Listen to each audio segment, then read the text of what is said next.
Good morning. It is Friday, February 18, 2022, and I'm Sage Lewis. And I'm Jai Thomas. And welcome to the Panther News Network. Here's what's going on today.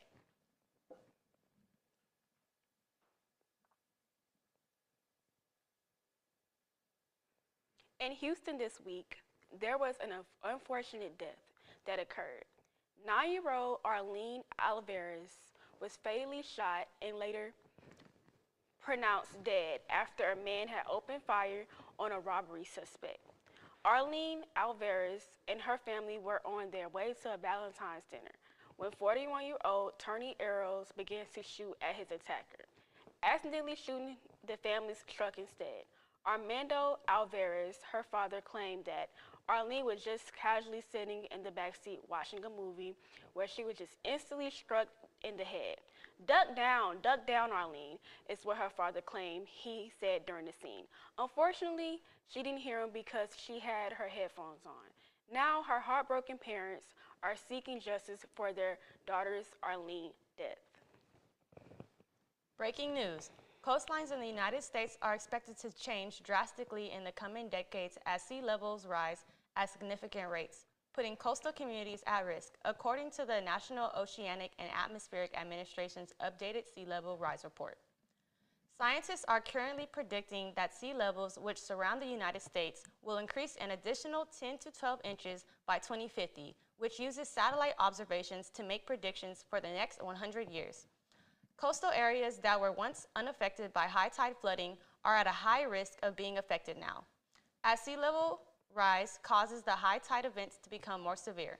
This could create a domino effect, bringing floodwaters into previously unaffected infrastructure, such as combined storm and wastewater systems, increasing the cost and complexity of the storm cleanup, according to the report.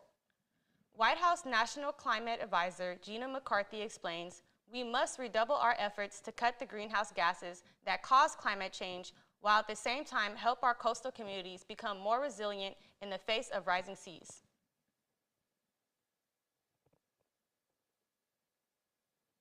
Now here's a story from Jordan Anderson and Gabriel Adams.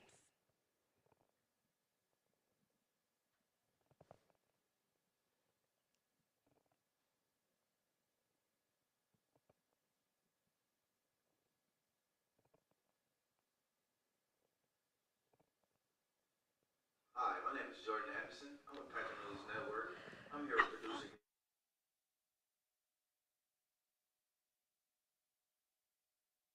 Within today's interview, we discuss with Dean Cuddes and Dr. Lee about the newly formed Doctor of Business Administration program.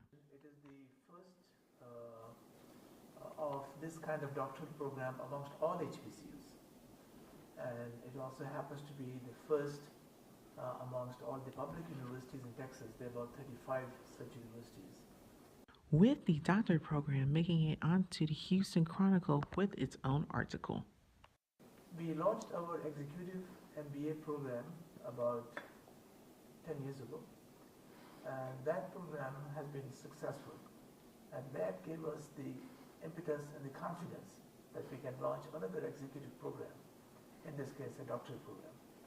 There is one outlet, SSRN, that captures all of these citations for almost 500 business schools, and they have a listing called the Top 500 Business School Research. And Prairie View A&M has been ranked about 63 on that scale out of 500 business schools. We have a first cohort, 10 students from different backgrounds. They want to learn about advanced skill in business.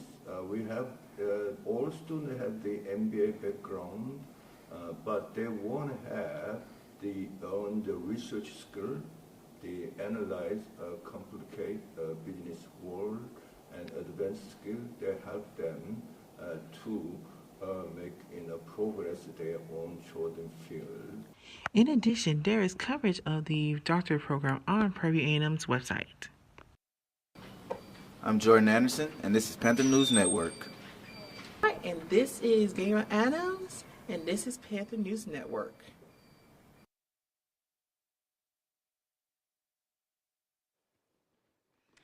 In South Carolina, Governor McMaster has signed a bill recognizing HBCU Day in South Carolina.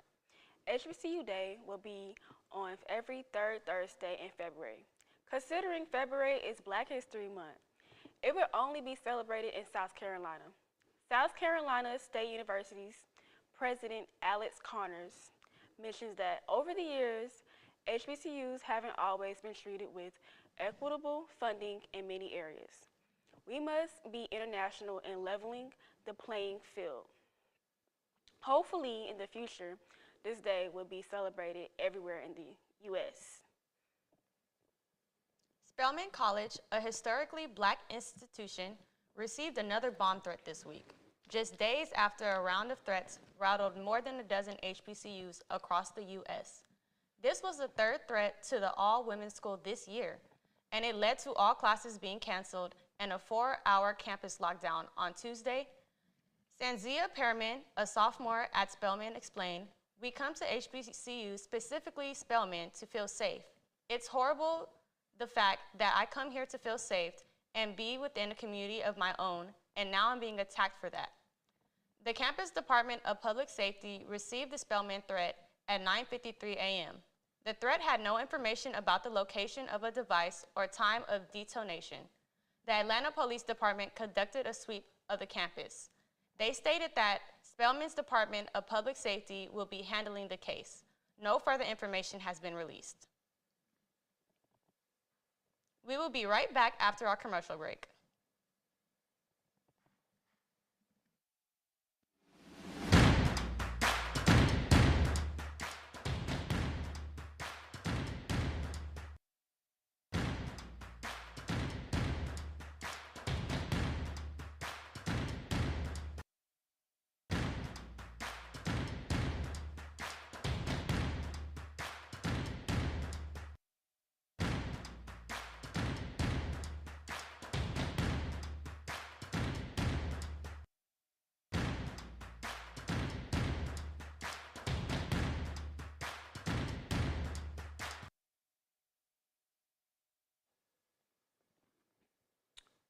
Purdue University professor has led a national masterclass session called Black Women, Identity to Take Center Stage. This will be the main objective in a new Black History Month masterclass session, Self-Preservation and Relationships, led by PVAMU's head of the biology department, Harriet Howard Lee Black. As a Black woman, when you care for yourself, when you love yourself, and then when you extend yourself to the community, do you get so involved that you forget who you are? Said Black. Then, if it doesn't work out, where do you go from there? The event was sponsored by Target and organized by the Honey Pot Company and Impressions of Beauty Company. The masterclass had featured 4 other speakers from other HBCUs. The presentation took place at PVAU this past Thursday, February 17th. Took place at the O'Banion Science Building. As the 2-year mark of the start of the pandemic approaches, more opportunities to return to pre-pandemic activities are becoming available. Prairie View A&M University student Kendall Brown, a finance major, has just returned from his study trip to Spain. Brown is the first PVAMU student to travel internationally for studies since the start of the pandemic precautions at the university in March 2020. Brown is no stranger to international travel. As he says, he has been to several countries before his recent study abroad journey to Spain. This time, however, was a little bit different. To travel anywhere, you must be vaccinated, said Brown. Ironically, they actually asked for my vaccine card more than my passport. Brown said he expects his experience in Spain to be great for his future career, with prospective employers eager to hire someone whose people skills and experience can translate into diligence and outside-the-box thinking. For PVAM students interested in studying abroad in either the summer or the fall semesters this year, Marcus King, program coordinator for the Office of International Programs at PV, said that there are opportunities that can be found in the PVAMU Study Abroad webpage for study abroad opportunities during the summer semester. Students must apply by March 1st to study abroad during the fall semester. Students must apply by April 1st. Now here's a story from Tyler Haynes.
At Prairie View A&M University. Now here's a story from Tyler Haynes.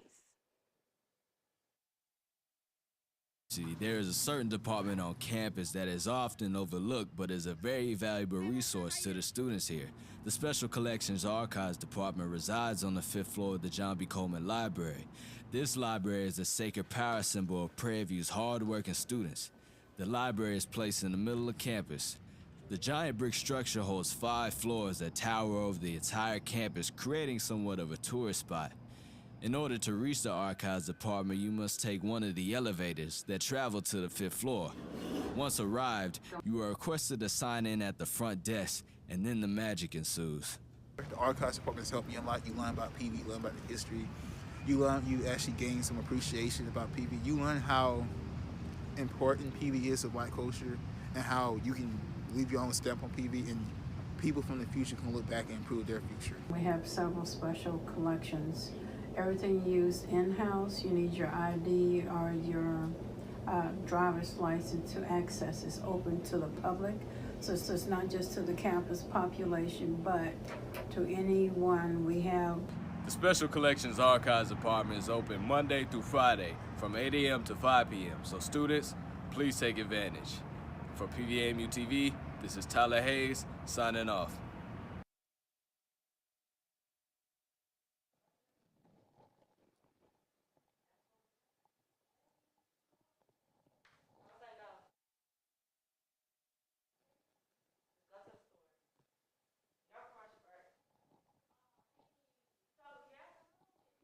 The CEO of FX, Jean Landgraf, has revealed that the last season of Donald Glover's Emmy-winning comedy, Atlanta, will be eventually coming to an end after season 4. Landgraf mentioned that 2 seasons have already been filmed. The 3rd season will debut on March 24th, followed by the final run in the fall of 2022. FX and Glover filmed seasons 3 and 4 back-to-back in order to return the show to the air as soon as possible. The series last aired in May 2018. It's funny because Donald Glover has jokingly revealed that he wanted to end the show after season 2. Finally ending, the series with season 4 felt like the natural conclusion for Earl Marks, Alfred Paperboy, Miles, and Brian Tyree Henry, and the other characters. Donald Glover's mentioned that when the conditions are right for something to happen, it happens, and when they're not, it doesn't. He also noted that his deal with Amazon didn't quite factor into the final decision to end Atlanta. The story was also supposed to be what it was, as he mentioned. As most know, Kanye West and Kim Kardashian have been separated since February 2021. Recently, Kim has gone public in her new relationship with Pete Davidson, but Kanye has not been taking it so well. In January, he released a song stating that he was going to physically harm Pete, and in the recent few days, he has been continuously posting on social media expressing his desire to be reunited with Kim, along with sharing text messages between him and Pete. Kanye explains, "I have faith that we'll be back together." Neither of the two have spoken out about Ye's statement publicly. And that concludes our show this morning. Be sure to catch us on Twitter, YouTube, and Facebook. This was Panther News Network. I'm Jai Thomas. I'm Sage Lewis, and thank you for watching.